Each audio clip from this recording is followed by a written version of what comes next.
আজকে যে ক্লাসটা করাবো সেটা হচ্ছে জিওগ্রাফি এবং এনভায়রনমেন্ট রিলেটেড যে কারেন্ট অ্যাফেয়ার্সগুলো এই বছরে হয়েছে সেইগুলো নিয়ে বলবো আজকে। হ্যাঁ, এই ক্লাসটা কিন্তু খুব ইম্পর্টেন্ট, সবাই মন দিয়ে শুনবে, কারণ যে জিনিসগুলো তোমাদের বলবো প্রত্যেকটা জিনিস কিন্তু বিহারের পরীক্ষার জন্য মেনলি ইম্পর্টেন্ট। হ্যাঁ, মেনলি বিহারের পরীক্ষার জন্য ইম্পর্টেন্ট, কারণ সমস্ত কিছুটা বিহারের কারেন্ট অ্যাফেয়ার্স থেকে নেওয়া হয়েছে। সবার ফার্স্টে দেখো, India's first dolphin research centre. হ্যাঁ, অনেক কিছু দেখবে এখানে নতুন নতুন মনে হবে। হ্যাঁ, আর প্রত্যেকটা জিনিস কিন্তু মানে এই বিপিএসসি টিআরই 4 এর জন্য প্রচন্ড টাইপের ইম্পর্টেন্ট। এখানে ফার্স্টে যেটা বলতে চাইছি যে ন্যাশনাল ডলফিন রিসার্চ সেন্টার, যেটা এনডিআরসি নামে প্রচলিত, সেখানে বলা হচ্ছে যে NDRC marks a significant milestone in the conservation efforts for the endangered Gangetic dolphin প্ল্যাটানসনিস্টা গ্যাঙ্গেটিকা। আচ্ছা, এটা হচ্ছে এর বিজ্ঞানসম্মত নাম। হ্যাঁ, এই গ্যাঙ্গেটিক ডলফিনের বিজ্ঞানসম্মত নাম বা সায়েন্টিফিক নেম বলতে পারো। এই যে গ্যাঙ্গেটিক ডলফিনটা মেনলি আমাদের যে বিহারের পাটনা শহরে যে গঙ্গা রিভারটা বয়ে গেছে, সেই গঙ্গা রিভারের ডলফিনের যে সংখ্যা, সেটা প্রায় টোটাল যে গঙ্গা রিভারে যে 3000 ডলফিন পাওয়া যায় তার হাফ হচ্ছে এই পাটনার, যে বিহারের যে পাটনার যে গঙ্গা যে রিভারটা, সেখানে প্রায় 50% ডলফিন পাওয়া গেছে। এটা টোটাল ইন্ডিয়ার মধ্যে, এটা মনে রাখবে। বোঝা গেল? এটা কার রিপোর্ট? এনডিআরসি রিপোর্ট, মানে ন্যাশনাল ডলফিন রিসার্চ সেন্টার এই রিপোর্টটা দিয়েছে। হলো? এখানে দেখো, দেখতে পাচ্ছ যে এই যে গ্যাঙ্গেটিক যে ডলফিন, এই গ্যাঙ্গেটিক ডলফিনের কিছু আমরা ফ্যাক্ট, কিছু তোমার হ্যাবিটেট বা ডিস্ট্রিবিউশন, কিছু থ্রেটেন্স, কিছু কনজারভেশন এফর্টস, কিছু প্রোটেকশন স্ট্যাটাস, এগুলো দেখে নেব। ফার্স্টে দেখো, national aquatic animal of India, এটা গ্যাঙ্গেটিক ডলফিনকে বিবেচনা করা হয়েছে। ফার্স্টে এর যে ফ্যাক্টস গুলো রয়েছে সেটার মধ্যে দেখতে পাচ্ছি যে can only live in fresh water, এটা কিন্তু স্বচ্ছ জলে বসবাস করতে পারে। প্রেফার ডিপ ওয়াটার, এবং প্রচন্ড গভীরতা থাকতে হবে নদীর। হ্যাঁ, essentially blind hunts by emitting ultrasonic sound. হ্যাঁ, এরা কি করে? মূলত দেখতে পায় না, তবে এরা কি করে? আল্ট্রাসনিক সাউন্ডের মাধ্যমে সেই দিকে এগিয়ে যায়। বুঝতে পারা গেল? Can't breathe in water, must surface every 30 থেকে 120 সেকেন্ডস ফর এয়ার। ওই যে আমরা দেখতে পাই না যে ডলফিন উপরের দিকে, জলের উপরের দিকে মাথা নিয়ে থাকে। কেন নিয়ে থাকে? কারণ এরা বেশিক্ষণ জলের গভীরে ব্রেথ করতে পারে না, মানে তারা নিঃশ্বাস নিতে পারে না, তাই জন্য বারবার তারা 30 থেকে 120 সেকেন্ডের মতো বাইরের যে বাতাসটা শোষণ করে। অলসো কল্ড শুশু because of sound they make while breathing. আমরা বলি না শুশুক দেখা গেল, সেই শুশুক যে কথাটা, সেটা আসলে কিন্তু শুশুক নয়, শুশু। শুশু একটা হচ্ছে ব্রেথিং, একটা তাদের সাউন্ড, সেটার থেকে এই নামটা এসেছে। বোঝা গেল? এবার দেখো, হ্যাবিটেট আর ডিস্ট্রিবিউশন নিয়ে লেখা আছে, distributed in Ganges and Brahmaputra river basins of India. Mainly Ganga আর ব্রহ্মপুত্র, কারণ এই দুটো নদী আমাদের ভারতের মেন গভীরতার দিক থেকে দেখতে গেলে ব্রহ্মপুত্রের সব থেকে বেশি জল বহন করে, আর গঙ্গাও প্রচন্ড গভীর, আমাদের ন্যাশনাল রিভার। তো এই দুটো নদীতে প্রচুর পরিমাণে ডলফিন দেখতে পাওয়া যায়। এছাড়াও নেপাল এবং বাংলাদেশেও কিছু কিছু জায়গায় দেখতে পাওয়া যাচ্ছে। Distribution range in India covers 7 states, namely Assam, Uttar Pradesh, Madhya Pradesh, Rajasthan, Bihar, Jharkhand and West Bengal. মানে আমাদের ভারতের মধ্যে 7খানা এরকম রাজ্য রয়েছে, আসাম, উত্তরপ্রদেশ, মধ্যপ্রদেশ, রাজস্থান, বিহার, ঝাড়খণ্ড, ওয়েস্ট বেঙ্গল। এই 7টা যে রাজ্য তার মধ্যে এটা ডিস্ট্রিবিউশন রয়েছে ডলফিনের। হ্যাঁ, প্রোটেকশন স্ট্যাটাস কিরকম না, IUCN যে রেড লিস্টে এটাকে এন্ডেঞ্জার্ড স্পেসিস হিসেবে খ্যাত করেছে। এন্ডেঞ্জার্ড স্পেসিস মানে তোমরা জানো, আগেও হয়তো বলেছি, মানে এই স্পিসিসটা আস্তে আস্তে সংখ্যা কমতে যাচ্ছে। হ্যাঁ, সেই জন্য এটাকে রেড লিস্টে দেওয়া হয়েছে। হ্যাঁ, সিটিজের অনুপাতে এটা অ্যাপেন্ডিক্স 1 এটাকে রাখা হয়েছে। হ্যাঁ, ওয়াইল্ড লাইফ প্রোটেকশন অ্যাক্ট 1972-এর শিডিউল 1-এ রাখা হয়েছে। আচ্ছা, এখানে এগুলো কেন দেওয়া হয়েছে, এগুলো মনে রাখার মতো অত শিডিউল কত নম্বরে, অ্যাপেন্ডিক্স কত নম্বরে মনে রাখতে হবে না, শুধু মনে রাখবে IUCN যে রেড লিস্টে রেখেছে আর সিটিজ আর ওয়াইল্ড লাইফ প্রোটেকশন অ্যাক্ট অনুযায়ী এটার যে স্ট্যাটাস গুলো এগুলো মনে রাখলেই হবে। এবার থ্রেটস কি না, হ্যাবিটেট ডিস্ট্রাকশন, পলিউশন, বাইক্যাচ, ক্লাইমেটিক যে চেঞ্জ, হান্টিং, এগুলো বুঝতে পেরেছো যে এগুলোর জন্য এগুলোর সংখ্যা আস্তে আস্তে কমছে। কনজারভেশন এফোর্টস কি না, প্রজেক্ট ডলফিন যেটা 2021 সালে হয়েছিল on lines of project Tigers. হ্যাঁ, আর ন্যাশনাল ডলফিন রিসার্চ সেন্টার 2021 সালে যেটা হয়েছিল India's and Asia's first in Patna university, বিহারের যে পাটনা ইউনিভার্সিটি দ্বারা এটা হচ্ছে মানে বলা হয়েছিল যে এটা ইন্ডিয়াস অ্যান্ড এশিয়াস ফার্স্ট আর কি। এছাড়া ডেডিকেটেড ডলফিন স্যাংচুয়ারি কোথায় কোথায় আছে না, বিক্রমশিলা স্যাংচুয়ারি যেটা বিহারে 1991 সালে স্থাপন করা হয়েছিল, আর হস্তিনাপুর স্যাংচুয়ারি। হ্যাঁ, সবাই বুঝতে পারছো তো? একটু আমাকে জানাও তো,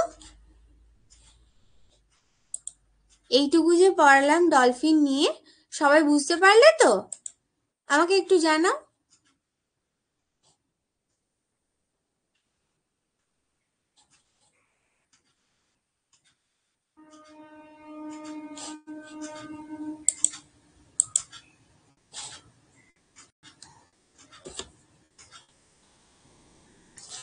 সবাই আমার কথা আচ্ছা, ঠিক আছে ঠিক আছে ঠিক আছে, আমি তাহলে এগোচ্ছি। হ্যাঁ, আচ্ছা, ডলফিন নিয়ে তাহলে কারো কনফিউশন নেই, ডলফিনের ব্যাপারটা ক্লিয়ার হলো।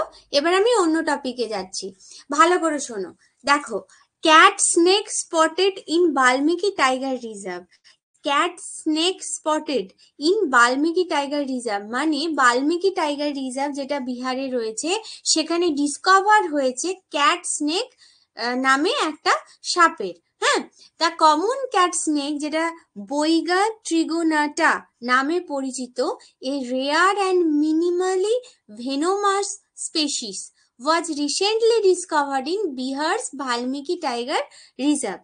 বাল্মীকি টাইগার রিজার্ভে একটা নতুন যে ক্যাট স্নেকের যে প্রজাতি, সেটা যেটা রেয়ার স্পিসিসের মধ্যে পড়ে, সেটা কিন্তু মানে খুঁজে পাওয়া গেছে। হ্যাঁ, এখানে দেখো, বাল্মীকি টাইগার রিজার্ভ কোথায় আছে আমরা জানি, ওয়েস্ট চম্পারণ ডিস্ট্রিক্টে আছে, যেটা নেপাল আর নর্থ মানে Nepal to its north and Uttar Pradesh to its west এখানটায় অবস্থান করছে। Only tiger reserve in Bihar. তাহলে বাল্মীকি রিজার্ভ টাইগার রিজার্ভটা অনলি ফর টাইগার রিজার্ভের জন্য, এছাড়াও যে অন্য স্পিসিস নেই তা নয়, সেটা কম পরিমাণে আছে, মেনলি হচ্ছে tiger. Situated in the Gangetic plains, Gangetic প্লেন্সের পাশেই রয়েছে বায়োজিওগ্রাফিক রিজন যেটাকে আমরা বলে থাকি। The vegetation of this tiger reserve is a combination of Bhabar and Terai region. এটা জানো, কারণ ওয়েস্ট চম্পারণ ডিস্ট্রিক্ট একদম নর্থে অবস্থান করছে, নেপাল এবং উত্তরপ্রদেশের ঠিক নর্থের যে বর্ডারটায় অবস্থান করছে। হ্যাঁ, তাই জন্য এটা ভাবর আর তরাই রিজনের মধ্যে চলে যাচ্ছে। এছাড়াও wild mammals include tiger, sloth, bear, leopard, wild dog, bison, wild boar etcetera.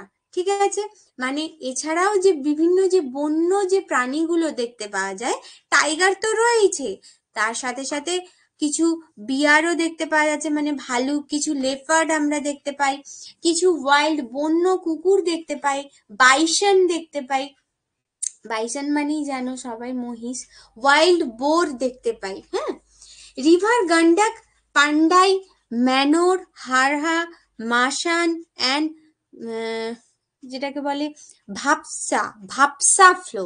এখানে এই যে নদীগুলোর নাম বললাম, মেনলি গন্ডক রিভার, এছাড়াও যে ছোট ছোট যে নদীগুলো, পান্ডাই, মানার, হারহা, হারহা ভ্যালি তোমরা জানো আগে বলেছি, মাসান আর ভাপসা, ভাপসা যে flow through various parts of the reserve, মানে এই রিভারগুলো এই এই যে আমাদের টাইগার রিজার্ভ প্রজেক্ট, মানে বাল্মীকি টাইগার রিজার্ভটা যেটা রয়েছে তার ভেতর দিয়ে ছোট ছোট নদীগুলো প্রবাহিত হয়েছে। ঠিক আছে, এবার আমি আসি বিহারস ল্যান্ড সার্ভে নিয়ে। হ্যাঁ, Bihar's recent land survey aims to update century old records. বোঝা গেল, impacting ownership claims especially among marginalized communities. Bihar's last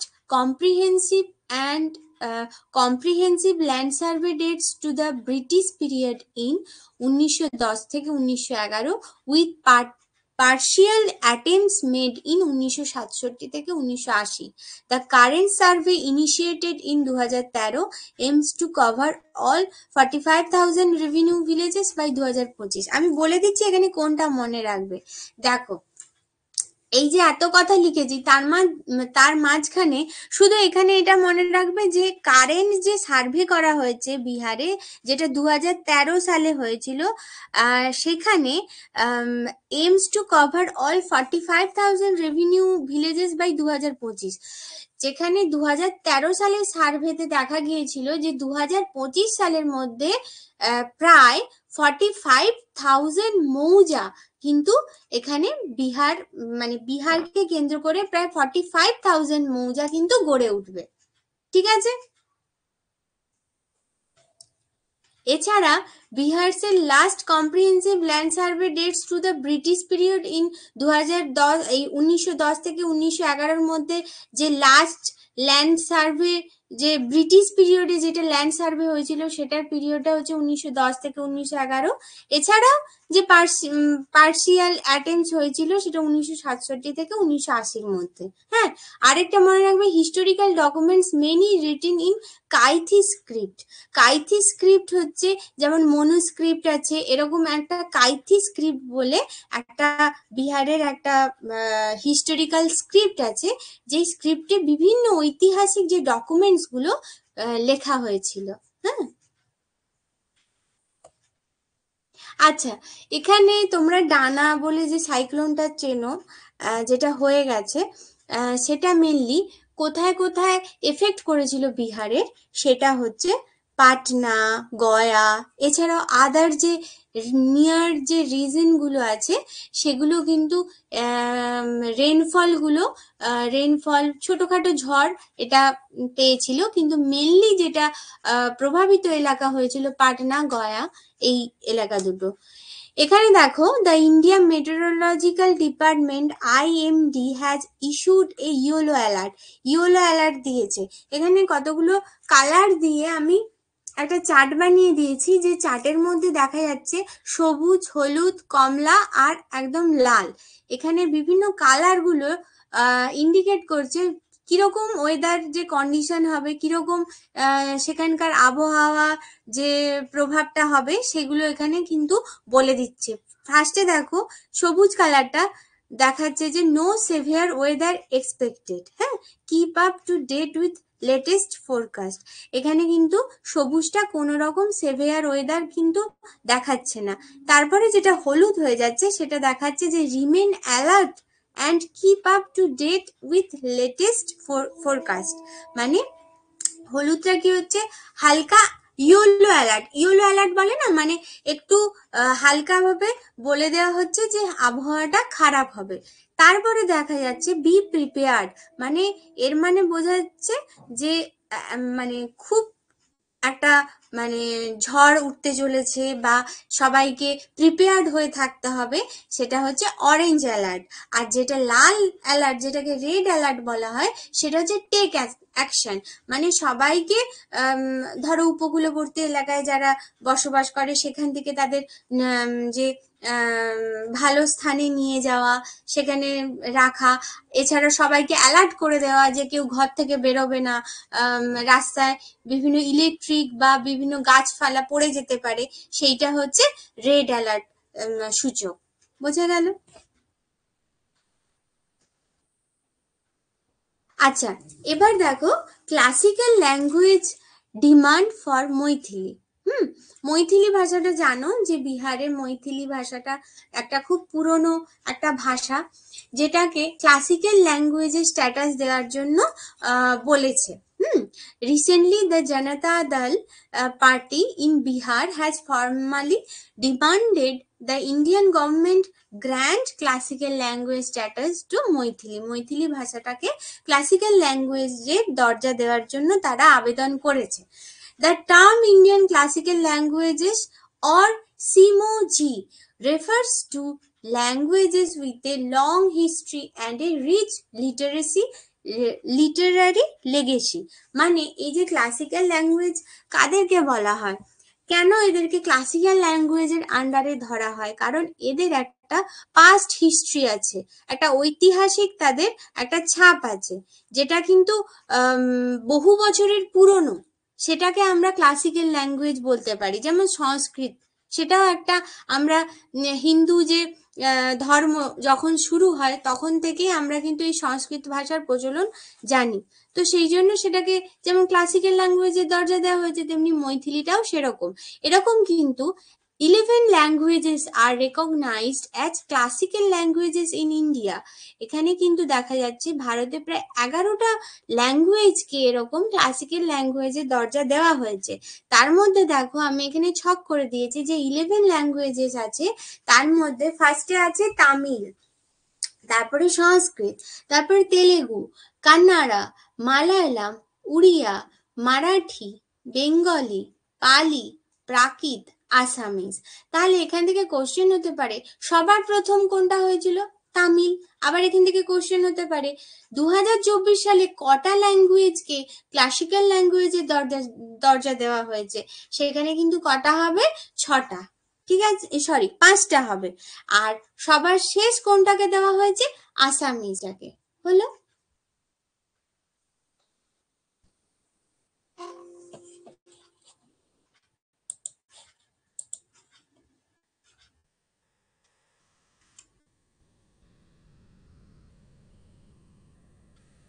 আচ্ছা, রেন ফরেস্ট আর ট্রপিক্যাল ফরেস্ট মিন্স এইটা নিয়ে তো এখানে মানে আমি এখন বলছি না, এটা আমার ক্লাসটা হয়ে গেলে আমি তোমাদেরকে বলে দিচ্ছি। কারণ আমার তো একটা অন্য জিনিস চলছে, তার মাঝে আমি বলছি না। হ্যাঁ, আমি লাস্টে বলে দিচ্ছি কোনটা রেইন ফরেস্ট আর কোনটা ট্রপিক্যাল ফরেস্ট।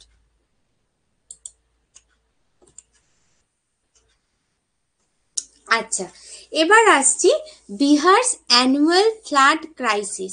ভালো করে দেখো, flood prawn nature of Bihar আমরা আগেই জেনেছি, যখন আমরা বিহারের যে ম্যাপটা দেখিয়েছিলাম, বিহারের যখন বিভিন্ন যে জিওগ্রাফিক্যাল রিজনগুলো আলোচনা করেছিলাম, সেখানে বলেছিলাম আমি বিহারের যে সাউদার্ন পার্টটা এটা হচ্ছে খরাপ্রবণ, আর নর্দার্ন পার্টটা হচ্ছে ফ্লাড প্রন এরিয়া।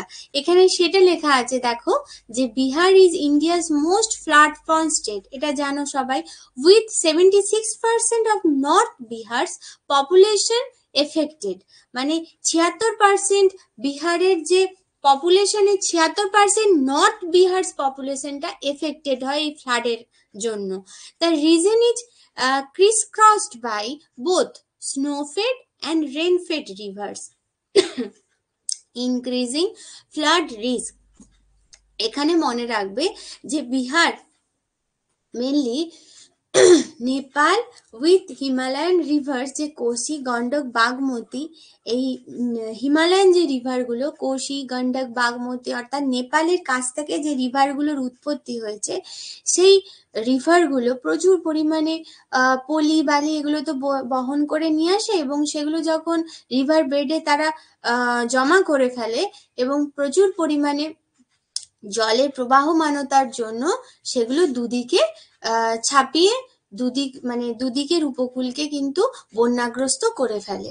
হ্যাঁ, ওই কোশি, গন্ডক, যে বাগমতী, এইসব যে রিভারগুলোর পাশাপাশি যে জেলা বা যে স্থানগুলো অবস্থান করছে, সেই স্থানগুলো মেনলি কিন্তু ফ্লাড প্রন এরিয়ার মধ্যে পড়ে। হ্যাঁ, দিস রিভার্স, দেখো লেখা আছে, this rivers carry high sediment loads, প্রচুর পরিমাণে পলি এরা বহন করে আনে, due to loss Himalayan soil, এবং যে হিমালয়ান সয়েল গুলো মেনলি ওরা বহন করে নিয়ে আসে, এবং সেগুলো কি হয়, leading to overflow during heavy range, যখন প্রচুর পরিমাণে বৃষ্টিপাত হয় তখন সেগুলো কি হয়, যে নদীগর্ভ তো ভরাট হয়ে যায় পলিতে, এবং সেই প্রচুর পরিমাণে বৃষ্টিপাত হওয়ার জন্য দুকুল ছাপিয়ে কিন্তু জল দুদিকের উপকূলের যে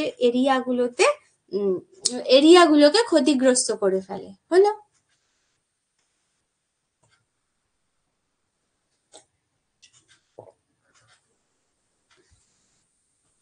এখানে ম্যাপটা দেখো, ম্যাপটায় দেখা যাচ্ছে এই যে নেপালের কাছ থেকে গন্ডক রিভার, কোশি রিভার, তারপরে বাগমতী, এই যে রিভারগুলো ওপর থেকে নিচের দিকে নেমে আসছে, এবং ওই হিমালয়ান যে সেডিমেন্টগুলো তারা বহন করে নিয়ে আসছে।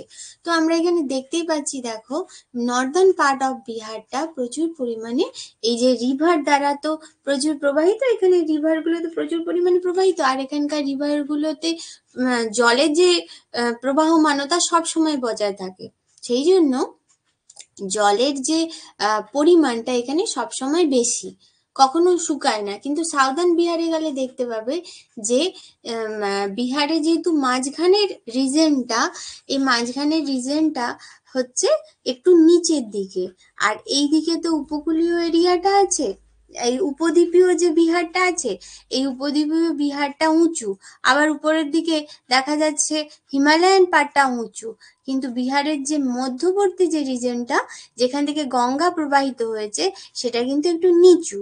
তো উপর থেকে রিভারগুলো এসে যখন গঙ্গায় মিলিত হচ্ছে, কিন্তু এই দিক থেকে যে রিভারের যে ফ্লোটা, মানে জলটা এখান থেকে সেই পরিমাণে পায় না, সেই জন্য এখানকার যে রিভারগুলো যেটা গঙ্গার সাথে যুক্ত, সেখানে রিভারগুলোর কিন্তু জলের পরিমাণ খুব কম থাকে।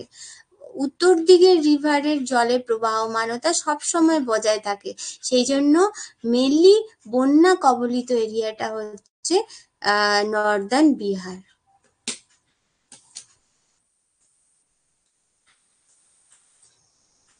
এখানে দেখো মুখ্যমন্ত্রী গ্রামীণ সেতু নির্মাণ যোজনা 2024,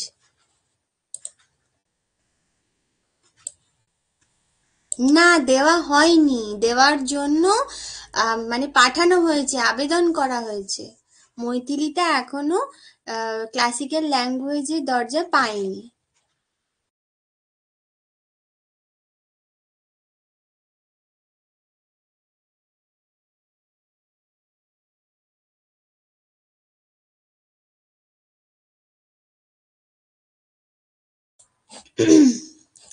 আর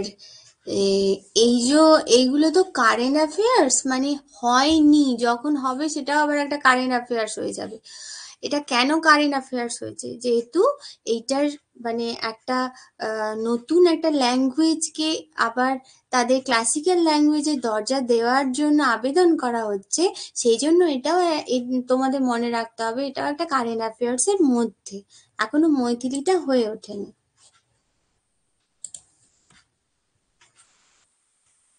এবার আসছি মুখ্যমন্ত্রী গ্রামীণ সেতু নির্মাণ যোজনা 2024, ঠিক আছে? এটা একটা নতুন জিনিস। দেখো, recently the Bihar government approve the মুখ্যমন্ত্রী গ্রামীণ সেতু নির্মাণ যোজনা MGSNY two boost rural infrastructure through the construction of small bridges in the state. এর মেন অবজেক্টিভটা কি আছে না, এখানে বিহারের প্রায় হাজার খানেক যে ছোট ছোট স্মল যে রুরাল এরিয়াগুলো আছে, সেই রুরাল এরিয়াগুলোর মধ্যে প্রায় 1000-এর মতো স্মল ব্রিজ তৈরি করা। ঠিক আছে, কারণ সেখানে মানে কি বলবো, তোমার দেখো লেখা আছে enhance connectivity in the rural Bihar, মানে কানেক্টিভিটিটা যাতে ভালো হয় তার জন্য এই স্মল যে রুরাল এরিয়াগুলো আছে সেখানে ছোট ছোট করে প্রায় 1000 ব্রিজ স্থাপন। এটা কিন্তু এদের মুখ্যমন্ত্রী কিন্তু এই ইনিশিয়েটিভটা নিয়েছে। হ্যাঁ, এবার দেখো টার্গেট এরিয়া দেখো, the initiative prioritise remote and rural reasons. Mainly কিন্তু যে এলাকাগুলো একদম রিমোট এরিয়া, যেখানে মানে যাওয়া খুবই কষ্টকর বা সেখানকার মানুষ আরবান এরিয়ার সাথে একদম মানে যোগাযোগ বিচ্ছিন্ন, সেই এলাকাগুলোতে মেনলি এই যারা প্রচন্ড ডিফিকাল্টিগুলোকে ফেস করে সেই এরিয়াগুলোতে মূলত এই সেতু নির্মাণটা করা হবে। এছাড়াও এখানে দেখো যে expected to address the issue of inaccessibility during monsoon season when river and streams overflow and disconnect villages. মানে যখন জলে নদীগুলো ছোট ছোট বা যখন আমাদের মনসুন সিজনটা আসে যখন, তখন কি হয় রিভারগুলো তো পূর্ণ হয়ে যায় জলে, তখন কানেক্টিভিটিটা থাকে না। তাই জন্য এখানে সেতু নির্মাণের মাধ্যমে বিভিন্ন ভিলেজের সাথে যাতে কানেক্টিভিটিটা ঠিক থাকে, তার জন্য এখানকার মুখ্যমন্ত্রী এই গ্রামীণ সেতু নির্মাণ যোজনাটা নিয়েছে। এবার দেখো Bihar tourism and market policy 2024। ঠিক আছে, এখানে দেখা যাচ্ছে যে Bihar has approved the Bihar tourism and market policy 2024 সালে। মানে এখানকার যে ট্যুরিজম যে ইনফ্রাস্ট্রাকচারটাকে গ্রোথ করার জন্য, মানে এটাকে আরো মার্কেট ওরিয়েন্টেড করার জন্য কি করা হচ্ছে না, making it A hub for cultural, ecological and heritage tourism. মানে এখানে যে সমস্ত কালচারগুলো আছে সেখানকার যে ট্যুরিজমগুলোকে ভালো এনহ্যান্স করা, ইকোলজিক্যাল যে ব্যাপারগুলো আছে সেটাকে এনহ্যান্স করা, বা এখানকার যে হেরিটেজ সাইটগুলো আছে সেখানকার যে ট্যুরিজম ব্যবস্থাটাকে এনহ্যান্স করা, তার জন্য কিন্তু এরা একটা পলিসি নিয়েছে 2024 সালে। তার দ্বারা কি হবে না, এখানকার যে নতুন নতুন জব অপরচুনিটিস তৈরি হবে। হ্যাঁ, এছাড়াও সেই এলাকাগুলোতে কি হবে না, বিভিন্ন যে সাস্টেনেবল ট্যুরিজম ডেভেলপমেন্টের মাধ্যমে এখানকার যে ট্যুরিস্ট যে ডেস্টিনেশন স্পটগুলো আরো গ্রোথ করবে, সেই জন্য এখানের এই পলিসিটা নিয়েছে। এছাড়াও এখানকার যে ফেমাস ট্যুরিস্ট যে প্লেসেসগুলো আছে বিহারের, যেমন Mahabodhi temple complex in Bodhgaya, বুদ্ধগয়ায় মহাবোধি টেম্পলটা আছে, সেটা একটা ফেমাস ট্যুরিস্ট প্লেসেস আন্ডারে আমরা জানি পরে, আরো এগুলোকে গ্রোথ করা। এছাড়া বিশ্ব শান্তি যে স্তূপ যেটা রাজগিরে অবস্থান করছে, নালন্দা এনসিয়েন্ট সিটি যেটা পাটলিপুত্রে আছে, বাল্মীকি নগর যে টাইগার রিজার্ভ যেটা আছে ওয়েস্ট চম্পারণে, এই সমস্ত এলাকাগুলো মানে ইকোলজিক্যাল, কালচারাল, হেরিটেজ যে ট্যুরিজমটাকে আরো ভালো করে গ্রোথ করা। এখানে দেখো কোশি মেচি লিঙ্ক প্রজেক্ট, এটা একটা নতুন প্রজেক্ট যেটা interlinking the Kosi and Mechi rivers. Mechi আর কোশি এই দুটো রিভারের সাথে যে লিঙ্ক করানো হচ্ছে, কিসের জন্য, manage water resource and improve irrigation in the reason. মানে এখানকার যে ইরিগেশন যে জলসেচ যে ব্যবস্থাটাকে আরো ইমপ্রুভ করার জন্য কোশি গন্ডক আমরা জানি, আমরা বিভিন্ন প্রজেক্টগুলো বিহারে জানি, Kosi project, Gandak river valley project, তারপরে আরো আছে সেই ছোট ছোট যে রিভার ভ্যালি প্রজেক্টগুলো আগে পড়েছি সেগুলো নয়, এখন নতুন করে কোশি আবার মেচি এই লিঙ্ক প্রজেক্টটা তারা তৈরি করেছে। হ্যাঁ, এটা মনে রাখবে যে it is the project for linking of Kosi Mechi rivers of Bihar. This is the second major river interlinking project in the country. ঠিক আছে, ফার্স্ট ওয়াজ কেন বেতোয়া, আমরা জানি যেটা মধ্যপ্রদেশে হয়েছিল। তারপরে কিন্তু এটা হচ্ছে second major river interlinking project. The river Koshi is an international river originating from তিব্বত, এটা আমরা সবাই জানি। এবার এখানে কোশি আর মেচি রিভার দুটোর সম্পর্কে এগুলো আগেও বলে দিয়েছি বিহারের যখন রিভার পড়িয়েছিলাম, তাও এখানে আর একটু বলে দিচ্ছি যে Koshi river confluence of 3 streams, Sun Koshi, Arun Koshi, Tamur Koshi, also known as Saptakoshi for its 7 upper tributaries. Length কত? 729 kilometre. Transboundary river which flows through China, Nepal, India. যেহেতু এটা 3টে দেশের উপর দিয়ে আসছে তাই জন্য এটাকে ট্রান্সবাউন্ডারি রিভার বলা হয়। এছাড়া এখানকার যে লেফট ব্যাংকে কি কি আছে, কুরশেলা কাটিহার ডিস্ট্রিক্টে যেটা আছে, লেফট ব্যাংকে যে ট্রিবিউটারি অফ গঙ্গেস, লেফট ব্যাংকে কি অবস্থান করছে, কাটিহার ডিস্ট্রিক্টটা আছে। কুরশেলা যে এলাকাটা আমি তোমাদের বলিনি হয়তো, কুরশেলা যে এলাকাটা এই কোশি রিভারটা গঙ্গেসে যে মিলিত হচ্ছে সেটা হচ্ছে কাঠিয়ার ডিস্ট্রিক্টের কুরশেলা বলে একটা এলাকায়। সে কুরশেলা বলে এলাকাটার জায়গাটাতেই কিন্তু গঙ্গার সাথে কোশি রিভারটা মিলিত হচ্ছে, এটা মনে রাখবে। এছাড়াও এর ট্রিবিউটারি গুলো কি কি, সানকোশি, তামাকোশি, তাম্বাকোশি, এগুলো সমস্ত মনে রেখে দেবে একটু। Koshi is known as the sorrow of Bihar, এটা আগেও জানো।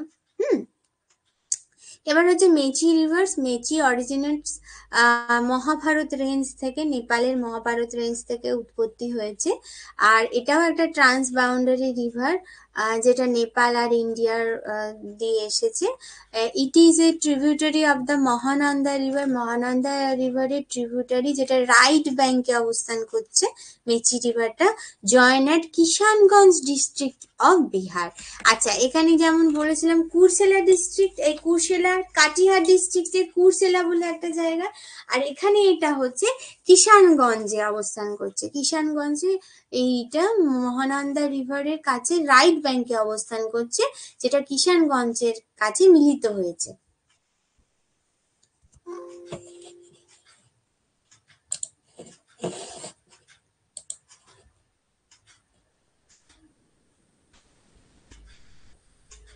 আচ্ছা, থ্যাংক ইউ।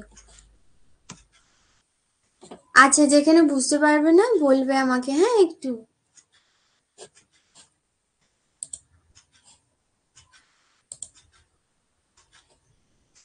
আচ্ছা, এবার বলি ডিমার্স GI tag for 5 iconic products. 5টা প্রোডাক্টকে জিআই ট্যাগের জন্য ডিমান্ড করা হয়েছে। আবারও বলছি, ডিমান্ড করা হয়েছে। Bihar agricultural university in Bhagalpur proposed 5 more items for possible GI tag. 5 advanced stage products are litti chokha, Bihar staple dish, সেটা তোমরা সবাই জানো, Sonachur rice and Gulshan tomato from Rohtas, singhara যেটাকে ওয়াটার চেস্টনাট বলে, যেটাকে আমরা পানি ফল বলি, আবার সিঙ্গারা নয় কিন্তু, and Digha Malda mango from Patna. বোঝা গেল? এই 5টা আইটেমের জন্য তারা ডিমান্ড করেছে যাতে জিআই ট্যাগ পায়। মনে রাখবে, এখান থেকে কিন্তু শর্ট কোশ্চেন আসতে পারে। আরেকবার বললাম, litti chokha, Sonachur rice, Gulshan tomato, singhara, Digha Malda mango.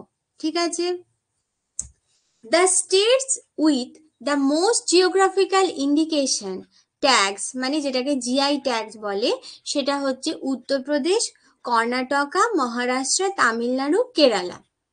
মানে যে মোস্ট জিআই ট্যাগ প্রাপ্ত যে আমাদের ভারতের যে রাজ্যগুলো রয়েছে তার মধ্যে ফার্স্টে আছে উত্তরপ্রদেশ, যেখানে সব থেকে বেশি জিআই ট্যাগ পাওয়া আমরা আইকনিক প্রোডাক্টস দেখতে পাই। তারপর হচ্ছে কর্ণাটকা, তারপরে হচ্ছে মহারাষ্ট্র, তারপরে তামিলনাড়ু, তারপরে কেরালা। এখানে একটা শর্ট কোশ্চেন আসতে পারে যে সব থেকে মোস্ট জিআই ট্যাগ প্রাপ্ত রাজ্য স্টেটস কোনটা? উত্তরপ্রদেশ হবে। হলো। এবার আসছে Bihar has 6 GI tag product: Shahi litchi, Bhagalpuri Jardalu mango, Katarni rice, Maricha rice, Magahi paan যেটা বেটাল লিফ বলে, অ্যান্ড মাখানা ফক্স নাট বলে যেটাকে। এই 6 জিআই ট্যাক্স প্রোডাক্টস কিন্তু বিহারে আছে। এছাড়াও আরো 5টার জন্য আবেদন করা হয়েছে, পায়নি, আবেদন করা হয়েছে, ডিমান্ড করা হয়েছে।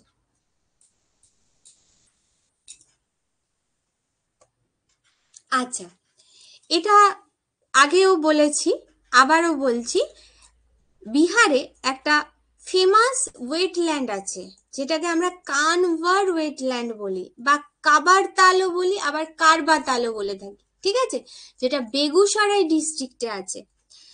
The site of Kabar Tal wetlands was designed as bird sanctuary by the government of Bihar 1989। এটা জানো, এটা আগেও বলেছে, 1989 সালে এটা গভর্নমেন্টের বার্ড স্যাংচুয়ারি হিসেবে এটা পরিচিতি পেয়েছিল। It was designed as a Ramsar site in 2020। Ramsar site হিসেবে এটা 2020 সালে পরিচিতি পেয়েছে।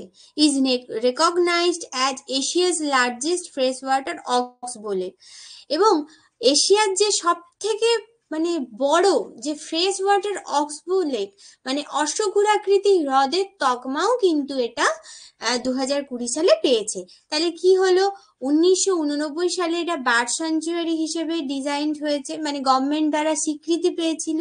এছাড়া 2020 সালে এটা রামসার সাইটের তকমা পেয়েছে, যেটা কিনা এশিয়ার largest fresh water oxbow lakes. Oxbow lakes মানে অশ্বক্ষুরাকৃতি হ্রদ, যেটা নদীর দ্বারা তৈরি হয়।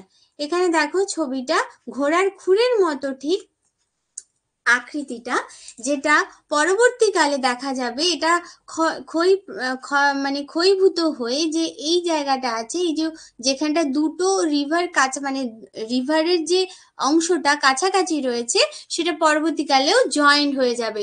তখন এই মধ্যবর্তী যে রিজনটা, সেটা কিন্তু আলাদা করে অবস্থান করবে।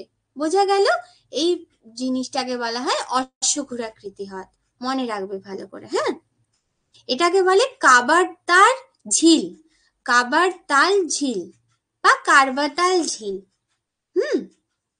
It is a residual oxbow lake formed due to the meandering of Gandak river। এটা মেনলি গন্ডক রিভার, গন্ডক রিভারের মিয়েন্ডারিং প্রসেসের দ্বারা, মানে যেটা দ্বারা তৈরি হয় অশ্বক্ষুরাকৃতি হ্রদ, সে প্রসেসটাকে বলা হয়। আমরা পড়েছি না ছোটবেলায় নদীর যে একটা ক্ষয় কার্য সঞ্চয় কার্য, এই জায়গাগুলোতে আমরা পড়েছিলাম মিয়েন্ডারিং প্রসেস। সেই মিয়েন্ডারিং প্রসেসে কিন্তু এই অশ্বক্ষুরাকৃতি হ্রদটা তৈরি হয়েছে।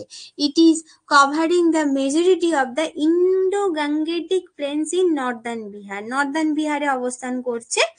হ্যাঁ, the wetland is an important stopover along the Central Asian flyway with 58 migratory water birds using it to rest and refuel। মানে এখানে আমরা দেখতে পাই প্রায় 58 ধরনের যে যাযাবরী যে পাখিগুলোকে আমরা এখানে দেখতে পাই, তাই এটা একটা বার্ড স্যাংচুয়ারি তকমা পেয়েছিল। এটা খুব ইম্পর্টেন্ট একটা জিনিস, ভালো করে মনে রাখো। দেখো,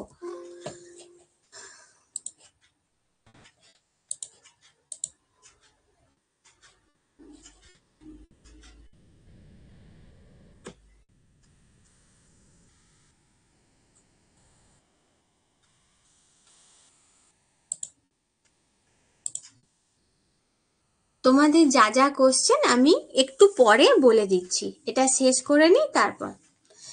আচ্ছা, এটা দেখো, construction on the world's largest Ramayana temple begins in Bihar.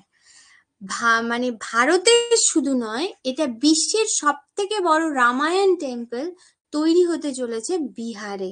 হ্যাঁ, যেটা যে অযোধ্যার যে রাম মন্দিরের থেকেও কিন্তু বড়, সেটা অলরেডি শুরু হয়ে গেছে তৈরি 2013 সাল থেকে, যেটা শেষ হবে 2025 সালে।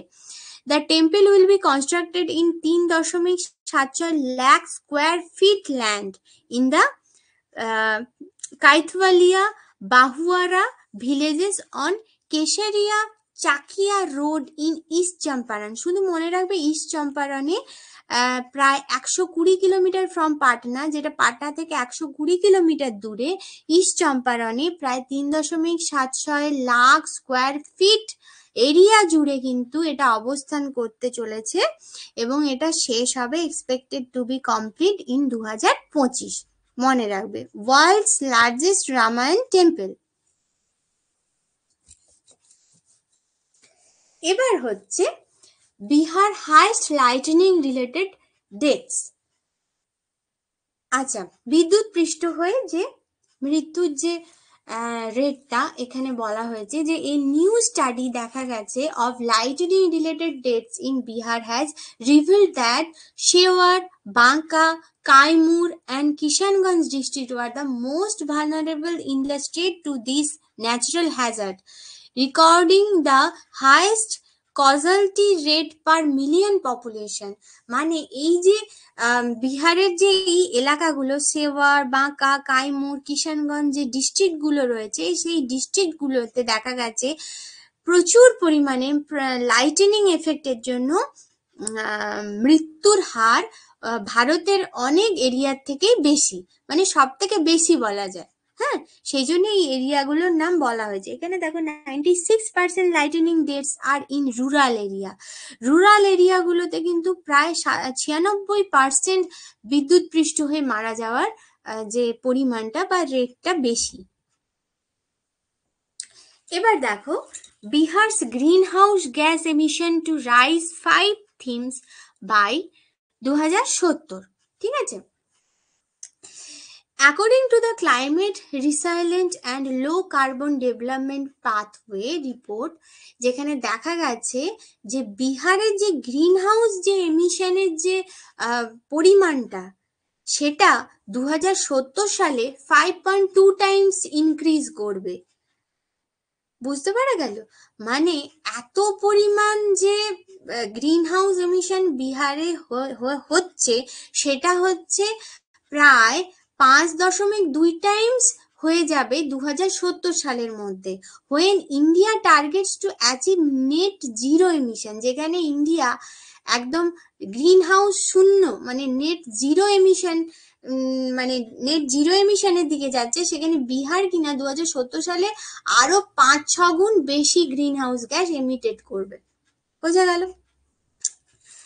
এরপর দেখো Bihar contribution to national emissions is about 3.3% of India's greenhouse gas emissions in 2018। 2018 সালের একটা রিপোর্ট অনুযায়ী দেখা গেছে যে ভারতে যত গ্রিন হাউস এমিশন হয় তার প্রায় 3.3%ই হচ্ছে এই বিহার থেকে কন্ট্রিবিউশন হয়। ঠিক আছে, এছাড়া এই যে গ্রিন হাউস এমিশন যে হচ্ছে তার মধ্যে 69% টু দ্য টোটাল কি থেকে হচ্ছে, এনার্জি সেক্টর থেকে হচ্ছে, যেটা 2018 সালের রিপোর্ট অনুযায়ী দেখা গেছে। এছাড়া এগ্রিকালচার এবং আদার ল্যান্ড ইউজ থেকে 24% আর ওয়েস্ট ম্যানেজমেন্ট থেকে হচ্ছে 5%। এবার আসছি আমি Begusarai world's most polluted metropolitan. ভালো করে মনে রাখো। বা যে বেগুসরাই যে এলাকাটা রয়েছে সেটা হচ্ছে ওয়ার্ল্ড এয়ার কোয়ালিটি রিপোর্ট 2023 অনুযায়ী by the Swiss organization IQ Air, সে রিপোর্ট দিয়েছে যে বিহারের যে বেগুসরাই জায়গাটা আছে সেটা নাকি world's most polluted metropolitan area. মানে ভাবতে পারছো, যেখানে average PM 2.5 concentration of 118.9 micrograms per cubic metre, এটা একটা amount, has surpassed all other metropolitan areas. মানে মেট্রোপলিটন এরিয়াগুলোর মধ্যে সব থেকে বেশি, এটা খুব ইম্পর্টেন্ট একটা কোশ্চেন, বেগুসরাই হচ্ছে সব থেকে পলিউটেড মেট্রোপলিটন এরিয়ার মধ্যে পড়ছে।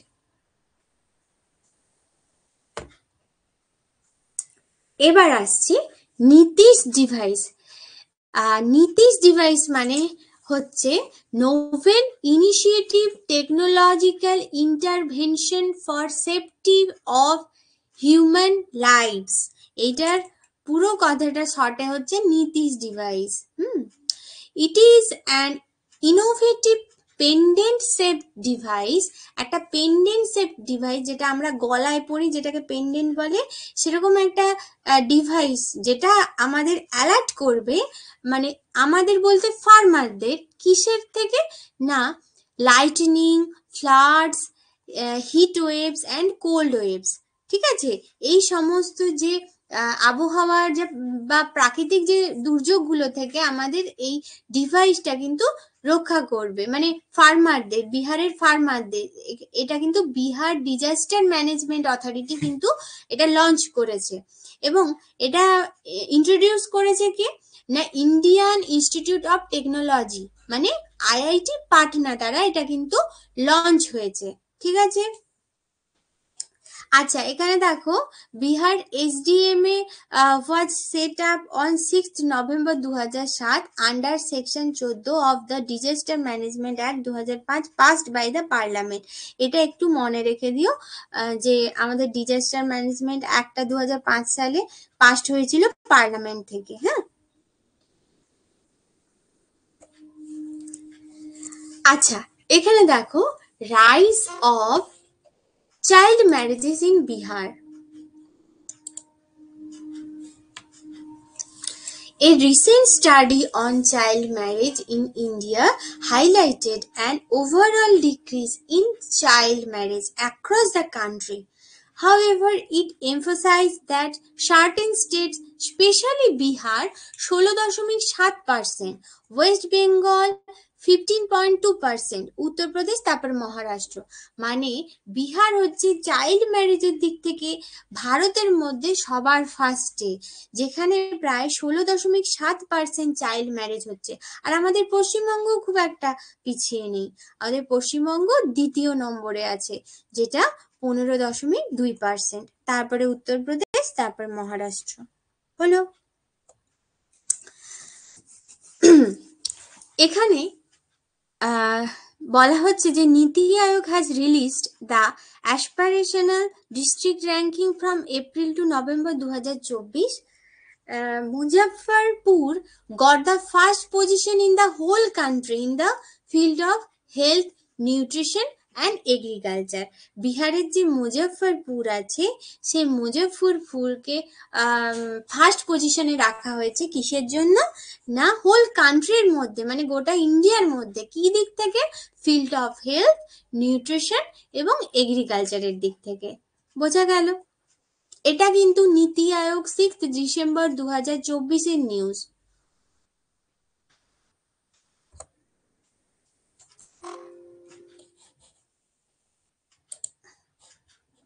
আচ্ছা,